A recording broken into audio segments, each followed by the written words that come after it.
Boa tarde a todas e a todos.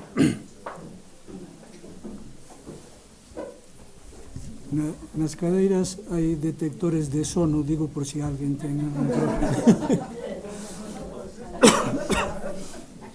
Todas que o botón eran calambres. Sí, claro, dá un calambriño. Bueno, como estamos na Fundación Vicente Risco e como falo como membro do padroado da Fundación, non me podo resistir a facer un par de anotacións que vencellen as viaxes e os contactos que fixeron os da nós coa Fundación, coa Fundación Risco, ainda que estou case seguro que o desenvolverán con máis detalle o Alfonso e o José María Aguileta na súa intervención, que son os que realmente saben desto. A primeira cuestión que quería comentar é que esta xente de nós, que estaba a Risco, viaxaron e entraron en contacto con outros intelectuais en pé de igualdade. En pé de igualdade. Recibían e aportaban. Houbo un padroeiro desta fundación, Anxo Tarrío, que décadas máis tarde lle puxo o nome a isto. Lle chamou glocalización. Un xeito de estar no mundo dende o local. E que a cultura universal que se poda construir acabe sendo a suma de todas as culturas locais, de todas as culturas dos povos, de todas as culturas das nacións, cando os povos están constituídos en nacións. Por outra banda, nestes contactos, houbo unha asunción crítica e flexible das novas realidades cas que se foron atopando.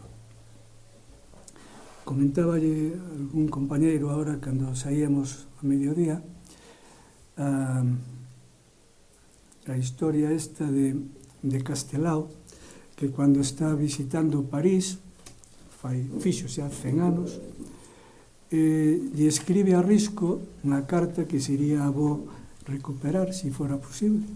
Se coñecen fragmentos desa carta, na que lle di que aquilo que está vendo ali non lle gustaba moito. Actitude crítica.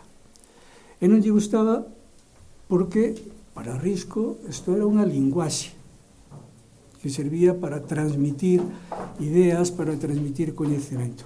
E iso que facían os cubistas non lles gustaba moito. Malia elo, a súa inquietude, a súa ansia por experimentar foi tal que os que aínda non o fixerades tendes a ocasión de subirvos aquí ao primeiro andar desta casa e ao lado do despacho de Risco poder ver o único cadro cubista que se conserva de Castelao. É un debuxo de pequenas dimensións, pero utilizando unha técnica totalmente cubista. Esa que el dicía que non lle era útil, que non lle gustaba e que non servía para nada, non? Por lo tanto, unha actitude crítica.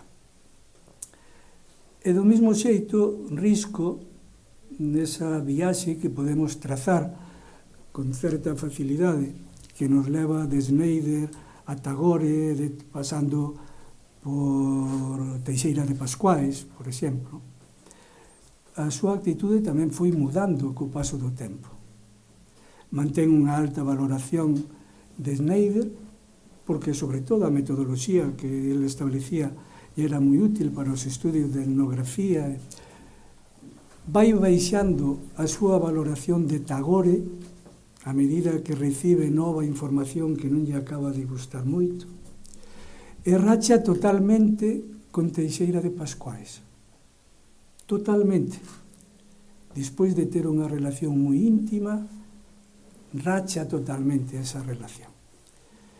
E nin siquiera o Delfín Caseiro, que é o que máis sabe desto, o que estudiou toda a correspondencia entre os dous e a publicou, a Fundación promoveu a súa publicación, foi quen de detectar os motivos polos que se produciu isto. Pero a realidade é que foi así, non? Pasouse de unha relación moi estreita, a da noite para a mañá cortar totalmente. Iso é unha posición, como calificaba, de crítica e flexible. Por lo tanto, son dúas características cas que están vencellados persoeiros relacionados con esta fundación que tiña certo interese en compartir con todos vos. Pero bueno, como dicía, quenes saben disto, pois son os que me acompañan aquí na mesa. Alfonso Vázquez Monxardín, Fernández, que casi nunca chequín o segundo apelido. No, ademais desta casa hai que decir. Fernández. E José María... Se non sale fora, pensa que... Hai outro Vázquez Monxardín, claro. E José María Eguileta Franco, os dous amigos e os dous vencellados tamén con esta casa, máis, por razóns que agora comentarei, Eguileta que Alfonso, pero Alfonso tamén.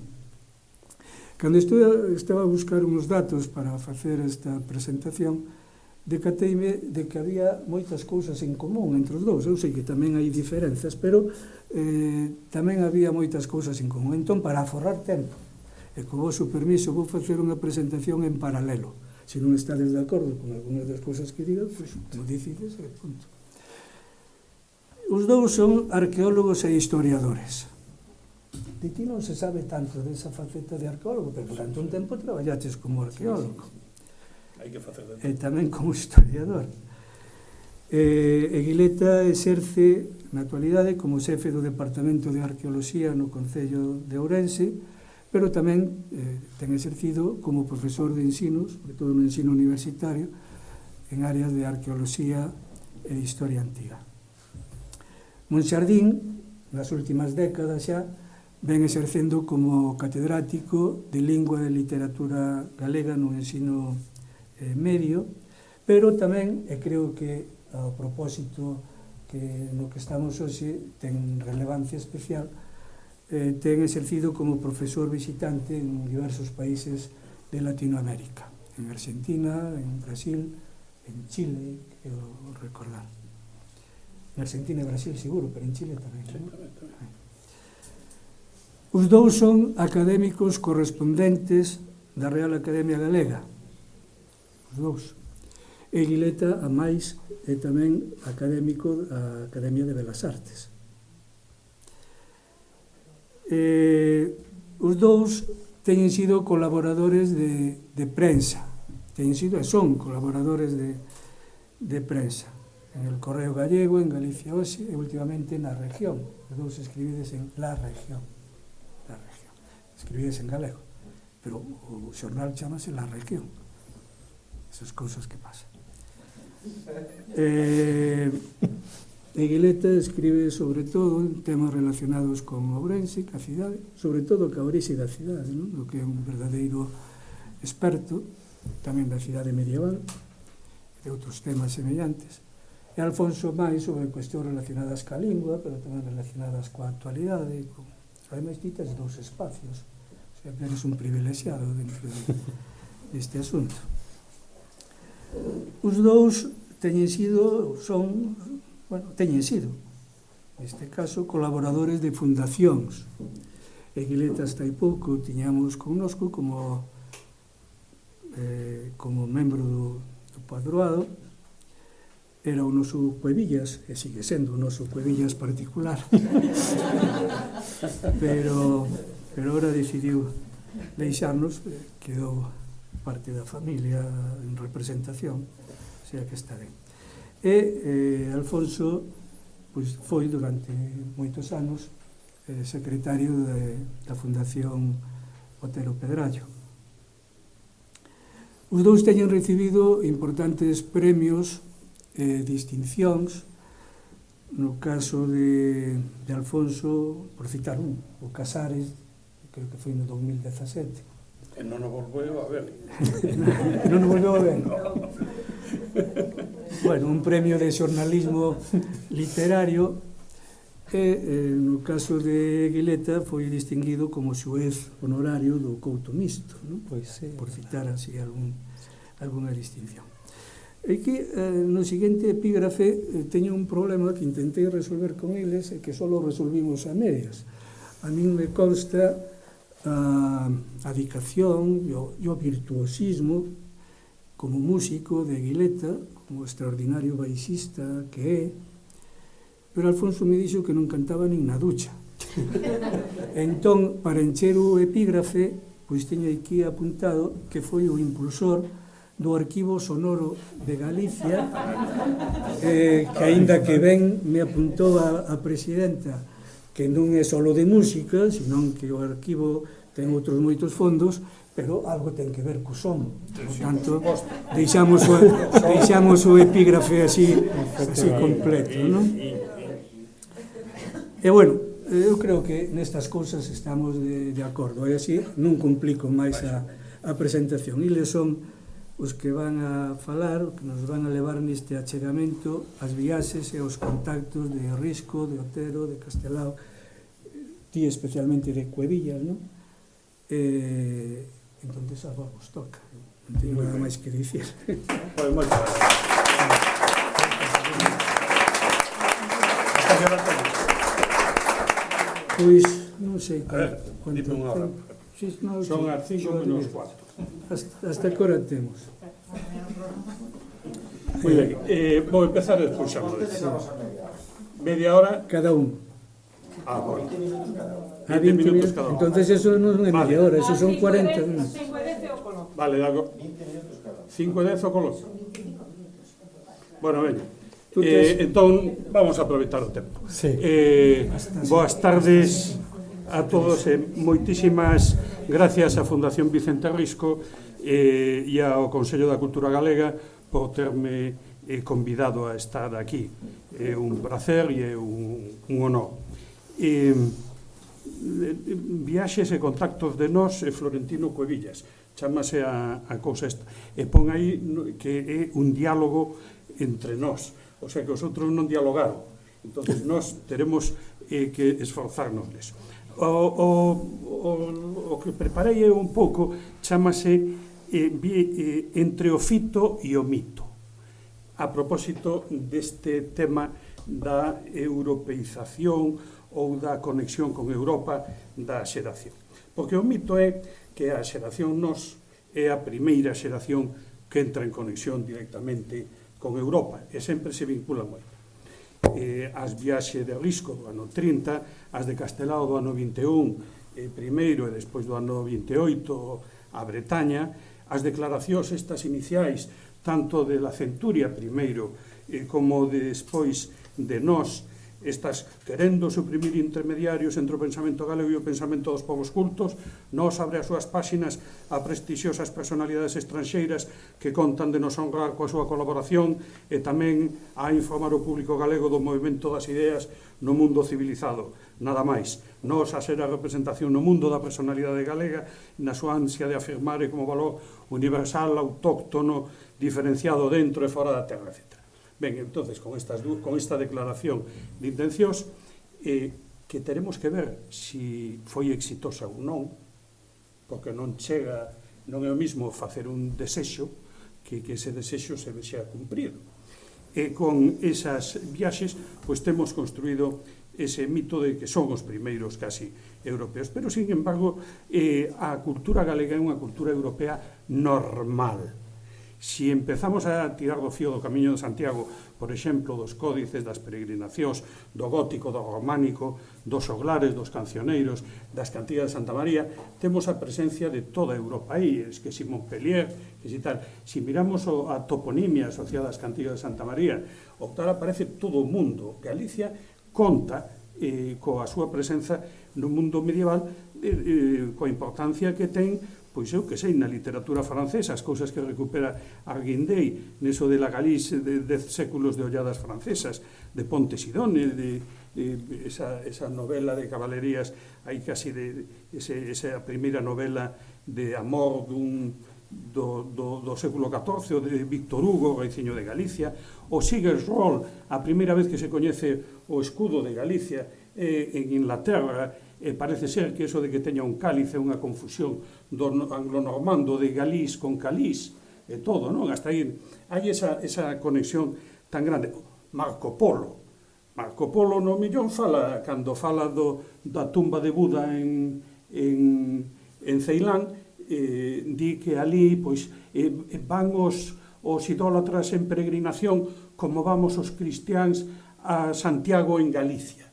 Diría Santiago en Galicia. Di eso Marco Polo. O sea, nós aí estamos. Estamos de sempre. Incluso, a mañán se comentou que o padre Feijóo e Sarmiento pois, tiñan tratos por aí con Linneo, matemático Rodríguez, que foi un dos que mediu o arco do meridiano de Amberes, Linneo, que se carteaba con Sarmiento. Curros Enríquez, xa entramos no rexurdimento, estivo por Inglaterra. Añón tamén os 34 anos marcha e non volve.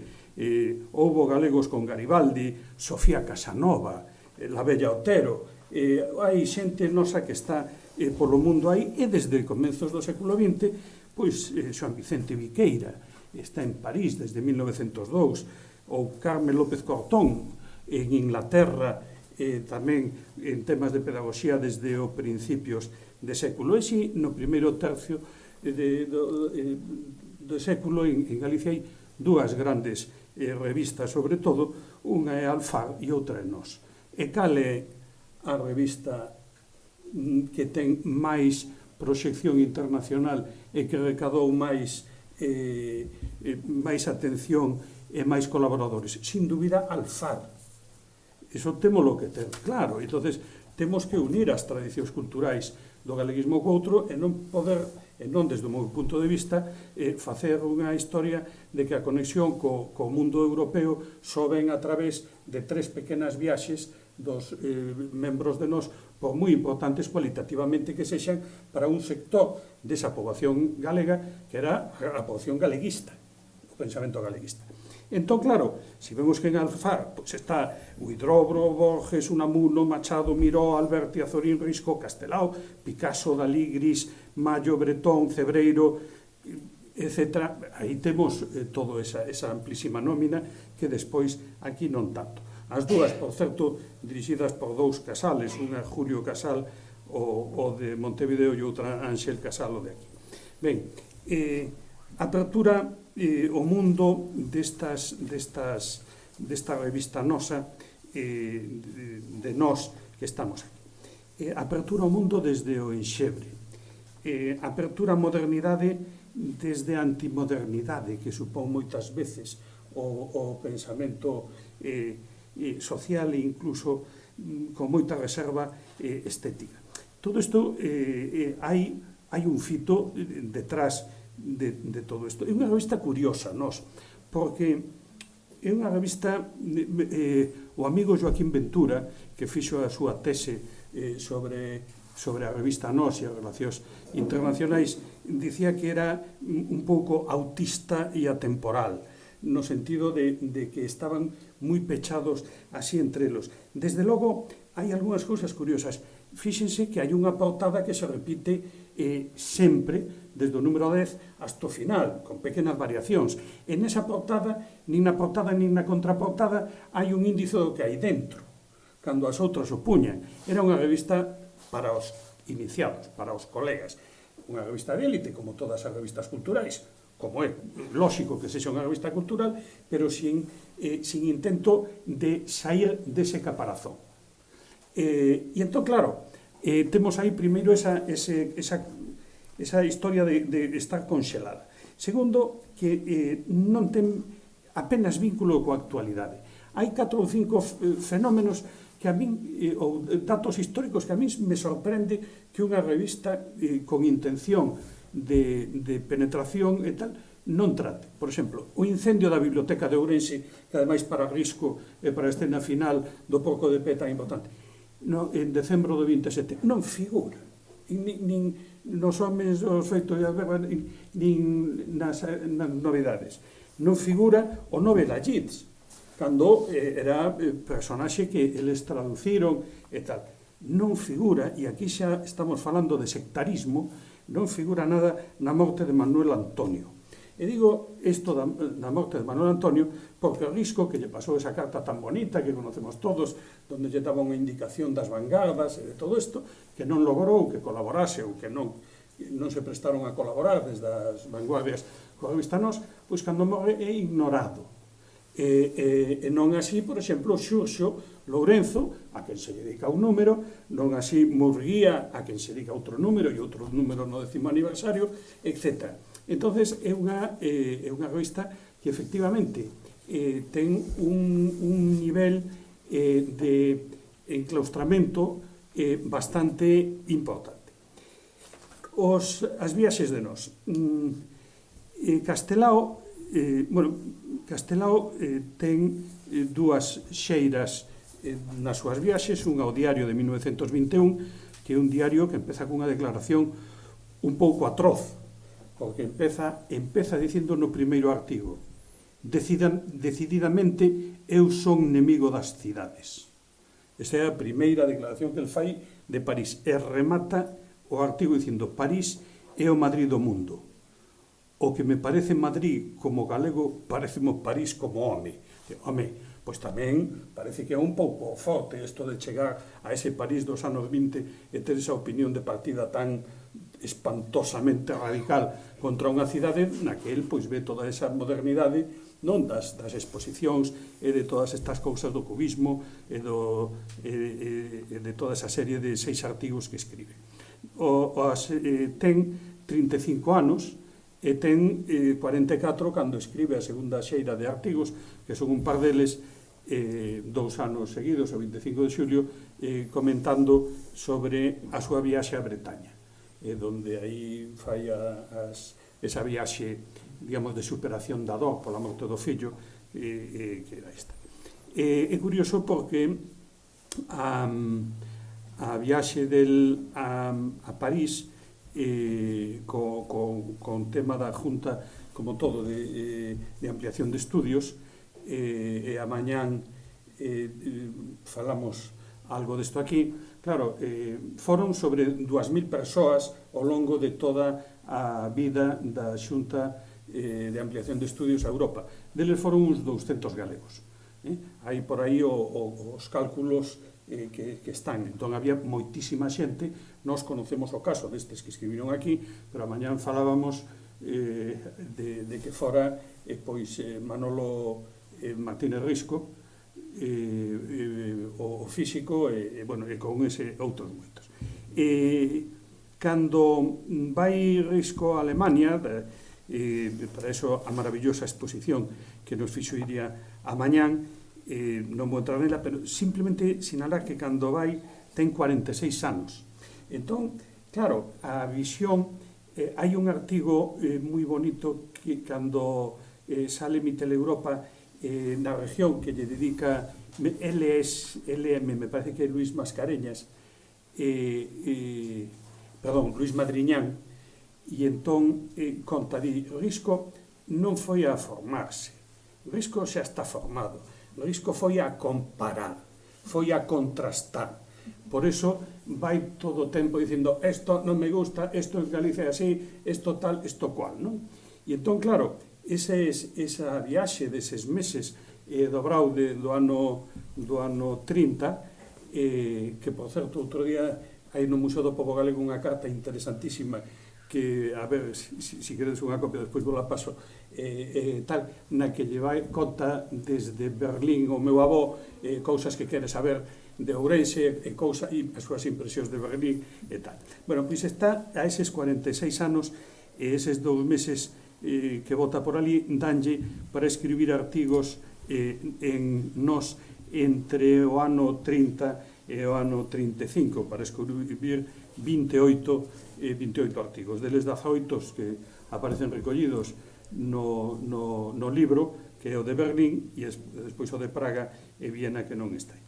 Pero, bueno, hai algo máis en Nós? Pois hai un par de cousas máis. Unha de Avelino Gómez Ledo, un grego que vai a de peregrinación a Oriente e escribe por terras orientals, escrito orientals, así, 1, 2 e 3, cartas da miña peregrinaxe, remata en Nápoles, cando vai coller o barco para marchar para lá e tal. E despois Emilio González López, uns bocetos de Múnich. Hai, sí, moito tema de viaxe interno, as viaxes de Ultrella, por Galicia adiante, os da catalogación de Castros, que tamén andaban todo por aí, pero non aparecen, curiosamente, crónicas deles nin das camiñatas de Ourense a Santiago en xullo do 26, nin da peregrinaxe a San Andrés de Teixido, que ben puideron ter feito. É curioso, vendo o tema do espírito pouco viaxeiro dos galeguistas en xeral, que non fosen nunca a América, porque as viaxes de despois da Guerra Civil eu non me atrevo a consideralas viaxes de nós, cando Castelao anda no exilio, escapando de Azerbaiyán a Rusia, ou a Nova York, ou a Cuba, Argentina, ou tal, eso non é, menos cando vai Otero primeiro a Venezuela, primeiro a Buenos Aires, despois a Venezuela, despois a Buenos Aires, esos son viaxes de outro punto. E non era tan difícil, porque outro ourensán, como era Basilio Álvarez, foi unha vez no ano 13 a Cuba a buscar diñeiro para o agrarismo e outra vez a Argentina no ano 15 para o mesmo. E os galeguistas, con ese discurso tan retórico sobre a emigración e tal, non se desplazaron. Como non se desplazaron a Irlanda? Nunca. E mirade que Irlanda parece de cuidado na súa retórica. Salvo o caso de Plácido Castro, que é un caso moi particular, porque prácticamente lee inglés, que se educou ali sempre, non hai nada. Por que? Bueno, pois porque hai un descoñecemento de linguas importantísimo, sobre todo o inglés, é un tema facilísimo. Na súa época escolar estudaban todos francés, e o máis tal francés e algo de alemán, e o inglés para nada. E iso vese nos comentarios dos libros. Dos 417 libros que aparecen comentados en Nós, 127 están en castelán, 124 en galego, o sea, todo que se publicaba prácticamente, en portugués 102, en francés 40, en alemán 9, en catalán 7, en italiano 4, en inglés 3, son 3 cousiñas de arqueoloxía que publican por aí, en latín 1, dentro das recensións, non dos artigos, porque neso das letras de fora, Otero Pedrallo ou tal, tratan algo máis. Igual que das revistas, todo isto tamén hai poucas que estean por aí. 6 minutos, ben. Colaboradores externos. Os colaboradores de fora que tivo a revista Nós foron escasos e infiéis. Empezo polo infiel. O infiel é Teixeira de Pascuais. A Teixeira de Pascuais que Risco lle deixa a terceira páxina do primeiro número para poñer ali o seu poema de entrada e decir nós que próximos somos a Portugal e tal e cual. Teixeira de Pascuais, que na súa biblioteca de Amarante hai 66 libros de galegos, dos que están dedicados 40 e pico, todos con unhas moi ampulosas, moi tal, que era unha que serviu de presentación de Phileas Levesque da conexión toda con o mundo francófono, pois nunca veu aquí. Estaba aí, ao lado, en Amarante, está unha hora de coche de aquí, e non, sin embargo, Phileas Levesque, Teixeira iba a Madrid, iba a Barcelona, e aquí non. Non sei se isto influiría en que se enfadase o Risco con el, pero o Risco tamén era había que darle de comer a parte, porque falastes antes das cartas entre losada e del, como pon a Otero ali, como pon a todos os outros, dá a impresión de que ten o Risco unha personalidade un pouco así extrema, non? Eu falei das cartas con Teixeira de Pascuais. Con Teixeira, sí, perdón, con Teixeira, sí. Con Teixeira hai unha na que Teixeira lle di que querería ver a tumba de Rosalía, pero non sei. Bueno, entón, este era o Teixeira, con 3 poemas. Hai un norteamericano, Marvin Chaucer Ross, un bolseiro de Madrid, do Centro de Estudios Históricos, que despois foi un gran militar norteamericano destes Monuments Men, dos que andaba por ali, destes dos da película. Phileas Lebesgue, que era a persoa que levaba no Mercurio de Francia a literatura portuguesa e que se puxo en contacto con Risco a través do coñecemento de Teixeira para que o informase da literatura galega. E hai unha carta de Risco a Lebesgue que publica Antón Figueroa maravillosa, na que lle fai un repaso da historia da literatura galega e de quen é quen na literatura galega neste momento, curiosísima, e que esa é para min un pouco un paralelo á carta que lle escribe a Manuel Antonio dando esa indicación do de fora e do de dentro. Pero Phileas Lebesgue, que ten 4 artigos, 2 poemas e outras cosas, non é tampouco unha grande figura da cultura francesa. Guido Batelli, un italiano, lector en Coimbra e que traduce unha serie de poemas ao italiano. Annie McSwain, a irmá do alcalde mártir de Cork, no tema da independencia irlandesa, que escribían en todas as revistas do mundo. Margot Sponer, a bolseira, outra vez do Centro de Estudios Históricos de Madrid, que andaba por aquí, que fai esa tese que todos temos mitificada como a primeira vez que se fai unha tese en galego e tal. Eu, cando me chegou a tese aquí que a pedimos para a exposición e a min, dixen, bueno, aquí como ali queda ben porque forma parte do mito, pero o feito ou o fito é que esa tese ten 3 páxinas dela de presentación e despois son todo documentos medievais collidos do Boletín da Comisión de Monumentos de Ourense ou de outras fontes, algún traducido, pero non é esa cousa. Pero bueno, é unha alemana que escribe aí. Portugueses, efectivamente, hai moitos. Na primeira etapa de literatura e na segunda etapa da revista, ao final de arqueoloxía. Estes son 12 ou 13 persoas.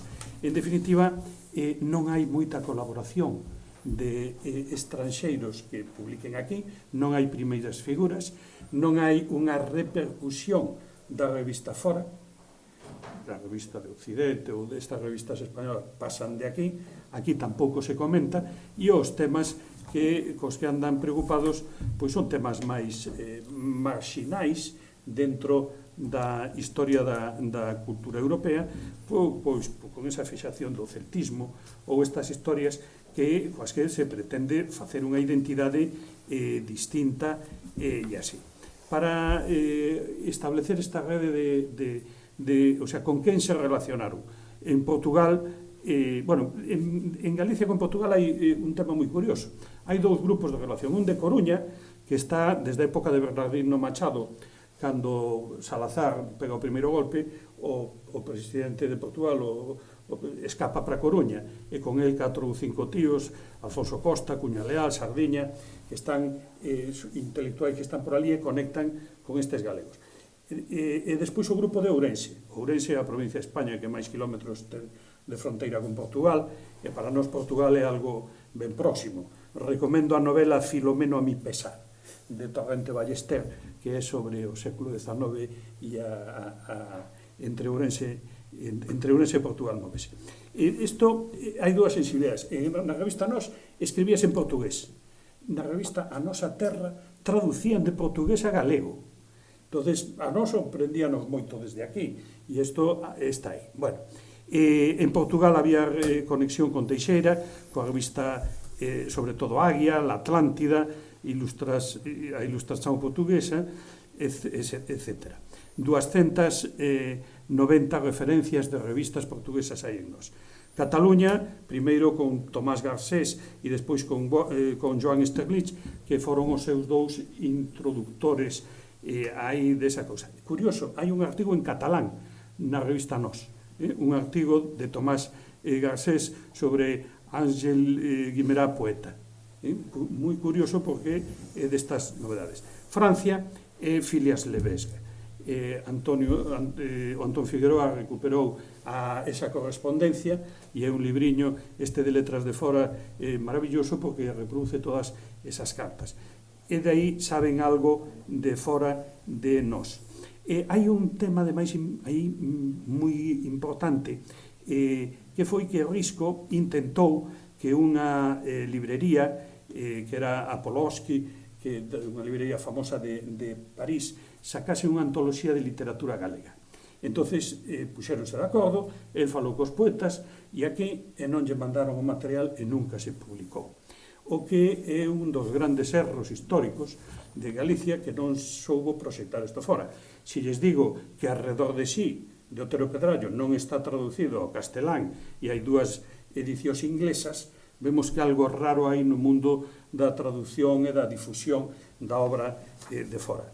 En Italia, acabo.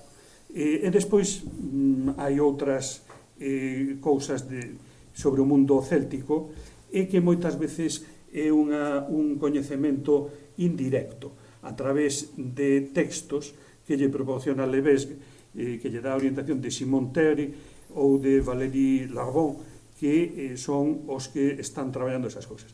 Outras presenzas de fora como a do armenio Grand Nazariant, bueno, non sei se se enteraría o armenio de que yo publicaban aquí, esa traducción que fixo o risco do italiano. Entón, hai pouca conexión así. Creo que fixeron o máximo posible que esa imaxe actual do éxito ten un papel importante na construción do noso imaginario colectivo, pero creo que incluso as líneas dominantes en nós, o final, sobre todo de arqueoloxía e de etnografía, pois contribuíron a facer desta unha cultura moi étnica, donde a identidade vai moi ligada ao tradicional, a eses mundos, o Museo de Ourense, o Museo de Pontevedra, o Museo de Lugo, o Museo do Pobo Galego, e ao mellor non tanto a modernidade como vai pois a identidade catalana, pois que é outra cousa, nunca teñen que botar mau do mundo medieval. En definitiva, todos fixeron pequenas viaxes, pero podese viaxar de dúas maneiras. Unha é coa maleta e outra é co libro.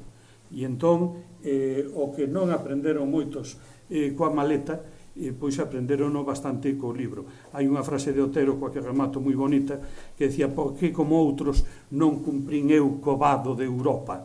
Porque el di que soña coas bibliotecas de París, de Milán, coa Ambrosiana e tal, pero dice, para rematar, na comodidade feita de renunciacións de Madrid, estirpes criadas en xenerosos degoiros.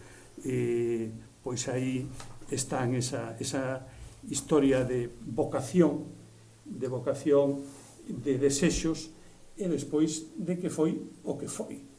Non? Achegaron unha cantidad de información enorme a través desa revista de pequena difusión, de 300 exemplares, que era nós, e entonces chegou a unhas capas de poboación, pero a outras chegou por outras moitas vías, non?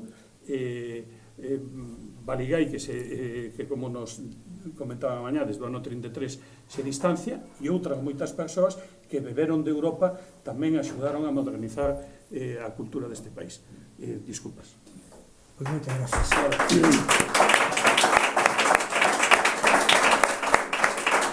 Bueno, pois un dos que viaxou máis co libro que coa maleta foi Cuevillas, e quen sabe de Cuevillas é José María, así que con el quedamos.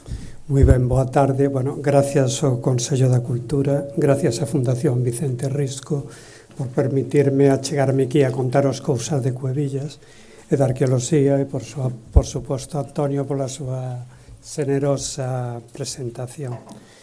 E ben, a min tocoume un papel moi difícil cando me convidaron. Estuve dudando por unha razón.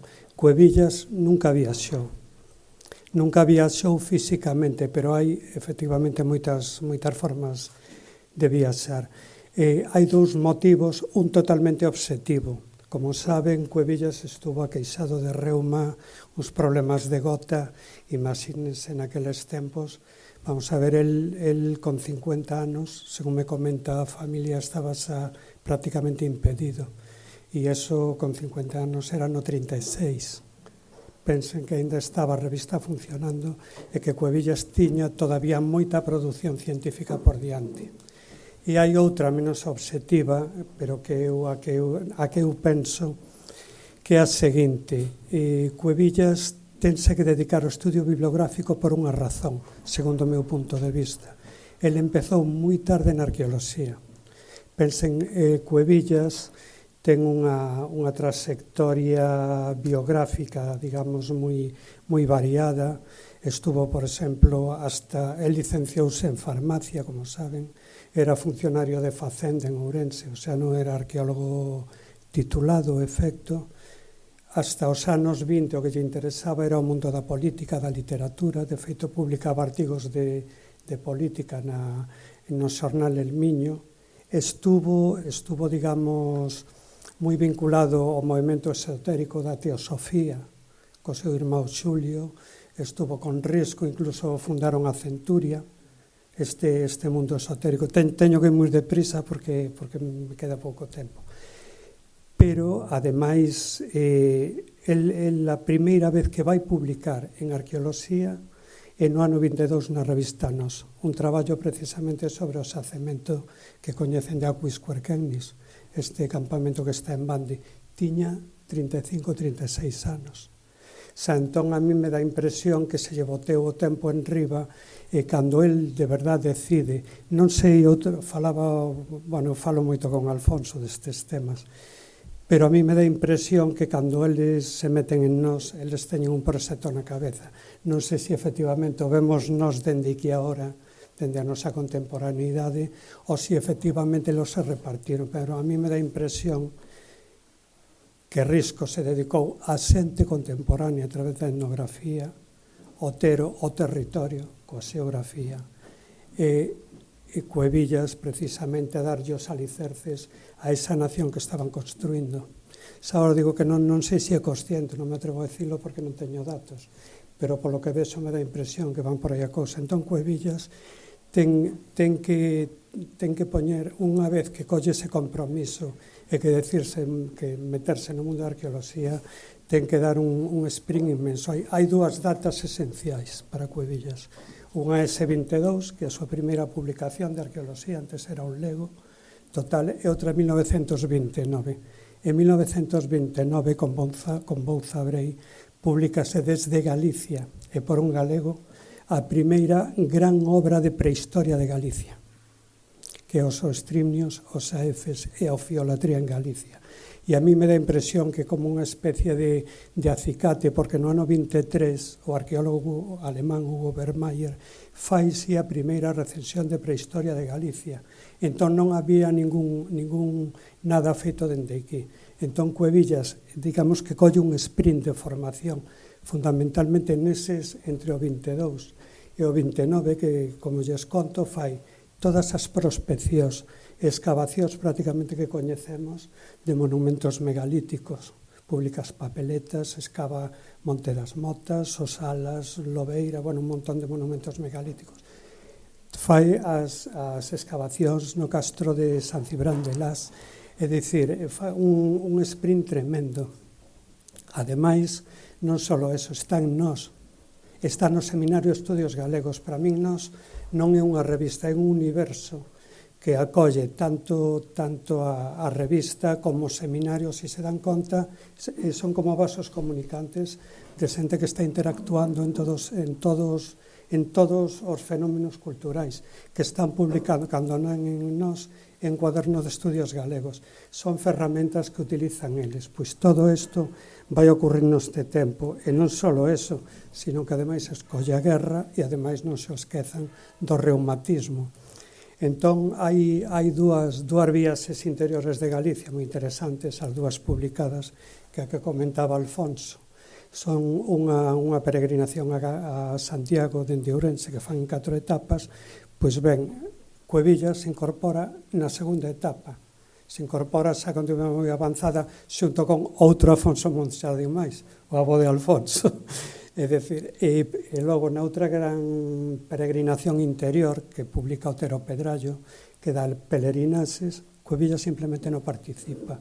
É dicir, el está noutra tema, el está preparándose ao fondo e seguramente con uns dolores tremendos de reuma. El está viaxando a través da bibliografía Entón, dámonos conta, porque eu non tuven a fortuna, digamos, de revisar a biblioteca de Cuevillas. Algún día espero que me conviden.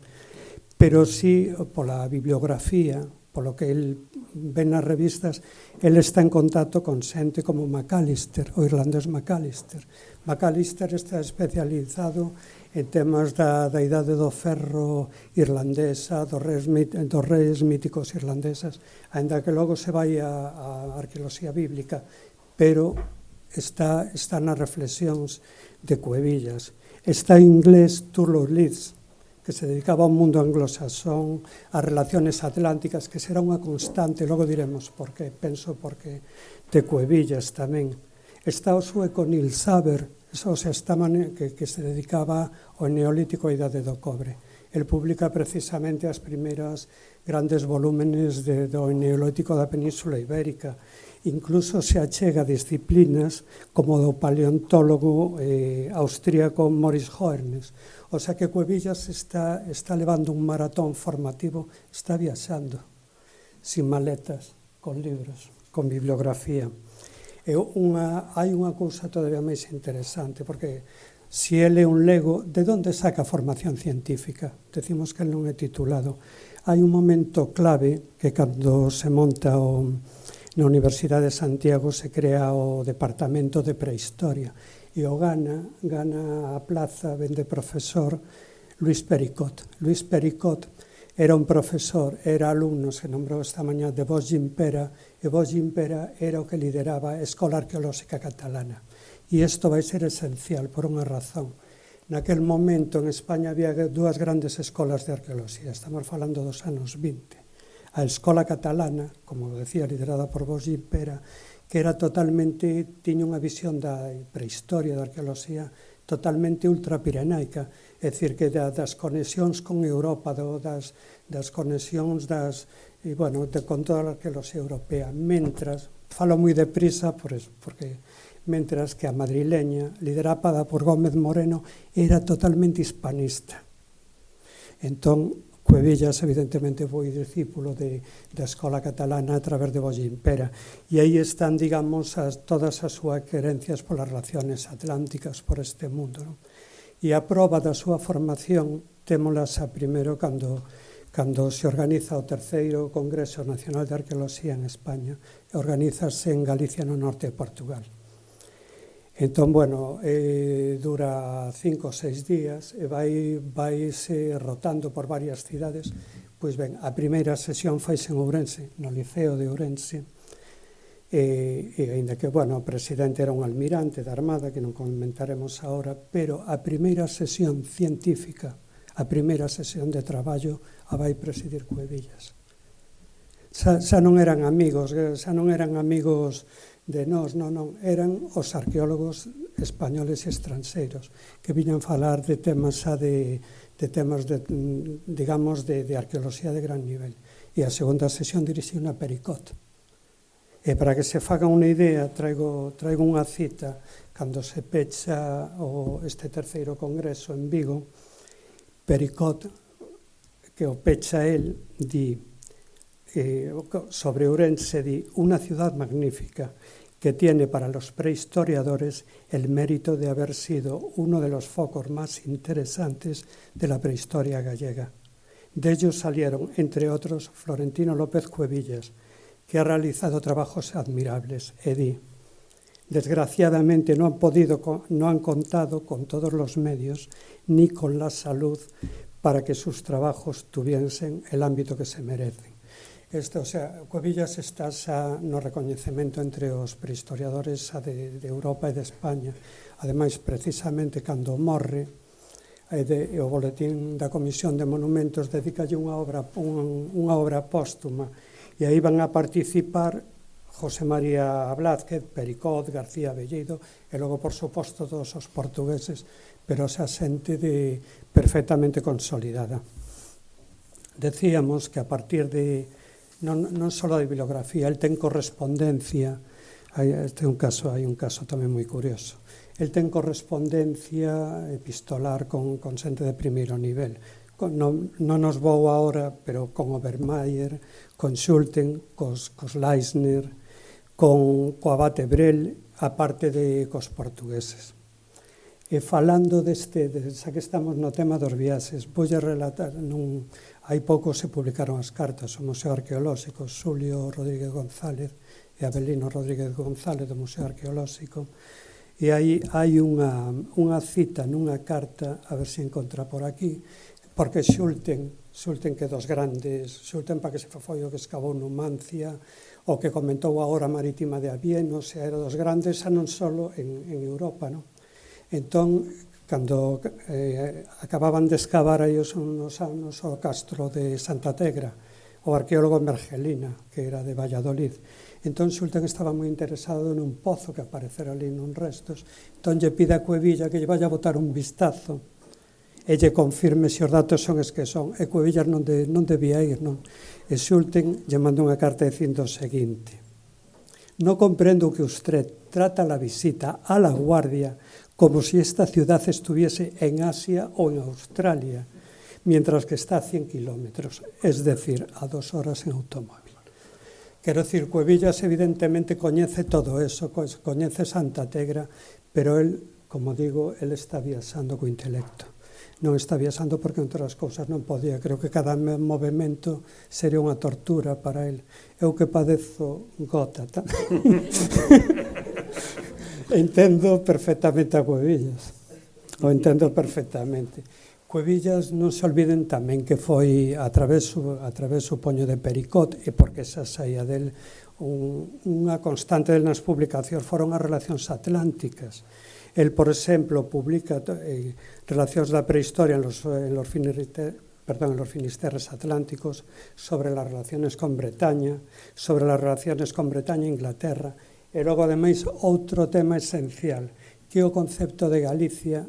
El suma a Galicia todo o norte de Portugal, a bella Galicia. Cando chegan os romanos, para el Galicia non son as 4 provincias actuais, sino unha Galaecia, que chegaba ata o Douro, non?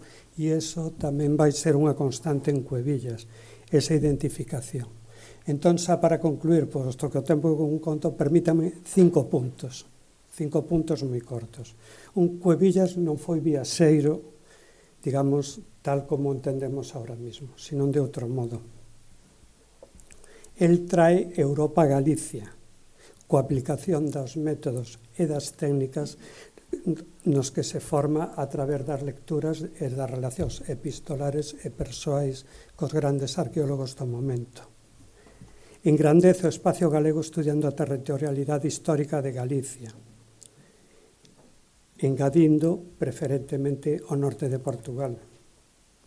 O laboratorio de Cuevillas é o espacio galego, baseándose no traballo de campo, o territorio galego, no que integra, como vimos, o norte de Portugal. Isto insisto moito porque é moi interesante, porque el, sin viaxar, el en vez de desplazarse, trae. E isto, ao final, o máis importante para min, as súas viaxes feitas co intelecto son centrípetas, con Galicia como punto de partida, é dicir, formulando os interrogantes sobre o seu pasado, e como meta de chegada, ofrecendo as explicacións sobre a súa orixe. Moitas gracias pola súa atención.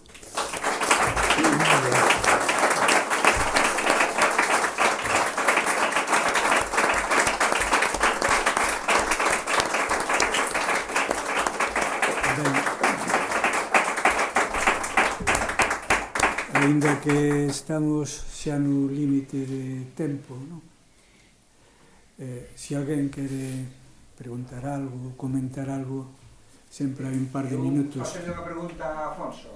Afonso, falabas de que a xente de nos que igual non controlaba moito inglés, entón unha curiosidade, cando Ulises. Cando Otero traduciu Ulises, de que idioma partiu? Ese é un dos temas máis queridos de todo o mundo que trata isto. Vamos a ver. O Ulises que hai en Trasalba está intonso. Que significa? Está sin abrir as follas na mitade do volume. Significa que Otero non leu o libro inteiro. A traducción sobre a que ten traballado bastante xente. o profesor Antonio de Toro chama a atención algúns erros moi curiosos, que traduce pencil pois, por pincel, por exemplo. Non quero dicir que estea toda, que sea unha mala traducción, porque a verdade non a lín en profundidade. Por que se traducen eses fragmentos do Ulises? Seguramente para dotar dun toque de modernidade á revista, porque era algo que estaba no ambiente. Desde que a librería Shakespeare de París imprimira ali uns volumes e os empezara a espallar, saliran en varias revistas francesas fragmentos. Os fragmentos de Otero coinciden basicamente con eses. Hai 2 ou 3 publicacións. Pode que os fixese directamente sobre o do inglés ou que se axudase do inglés, porque hai uns datos de que nun brau en Santander Otero tiña un profesor de inglés que o contratara para ir para aprender algo de inglés el. De todas maneiras, o Ulises é xa complicado de ler, traducido en inglés ainda é máis complicado. E entón, posiblemente utilizase versións francesas, que era o que dominaban todos, non? Posiblemente, outro día fun a Vigo a ver unha carta, porque localicei unha carta de Otero a unha librería francesa, perdón, dunha librería francesa a Otero o día 22 de decembro do 25. E dixen, date, a ver se é que lle manda Ulises e que lle manda tal. Non era outra cousa. Entón, non sabemos exactamente cando o comprou esa versión que está e tal, pero non está claro. Hai aquí tamén unha traducción arriba de expresionismo do alemán a galego, feita por Otero Pedrallo, que está aquí na casa, que me parece que está inédito, eso non? Está inédito, é un inédito ben interesante. E tampouco sabía o que sabía tanto alemán Otero como para meterse a traducir eso. Non sei, nun momento dado eu pensei se sería Primitivo Rodríguez Sanjurjo, grande amigo del, que estaba en Estados Unidos e que debía de saber algo de inglés, que lle botase unha mão, pero parece xa que non. Debeu de partir do francés, inda que ali pon Otero Pedrallo traducido do original inglés. Pero, bueno, o papel ten conta do que lle poñen. Estaba no ambiente de Europa, que era un detalle de modernidade ter traducido esa obra tan rupturista. E entón ese eu creo que foi o motivo, inducido polos artigos 3 meses antes de Vicente Risco sobre a nova literatura en Irlanda. Estou seguro que foi Risco que lle dixo a Otero, oye, traduce isto para a revista, toma, tes un par de meses e así, seguro, creo. Moi ben. Bueno, Risco que se andaba a Codera. Sí, despois. Unha cousa solo para Schulten era un maleducado e un imperialista. Era un maleducado que dice, por que non me vas a sacar isto e tal. Rífalle como se estuviera falando cun neno, cun arqueólogo subordinado de outro sitio. Entonces aí debe haber un mosqueo. Como detalle simpático que tú e eu sabemos de nese congreso de arqueoloxía a propósito de viaxes, estaba Nina Epton, que era unha moza inglesa que traballaba na BBC e que viña a Galicia por primeira vez e entón a través dos que facían as emisións en galego da BBC pasaronlle os contactos de Vigo e de Vigo pasaronlle os de Ourense. Claro, e era unha mociña que quería andar polo ambiente, fumaba, gustaba de tomar cerveza nos bares e entonces Ferro Couselo, que é o primeiro que lle presentan, metea directamente no coloquio no terceiro Congreso Nacional de Arqueoloxía e abre a boca.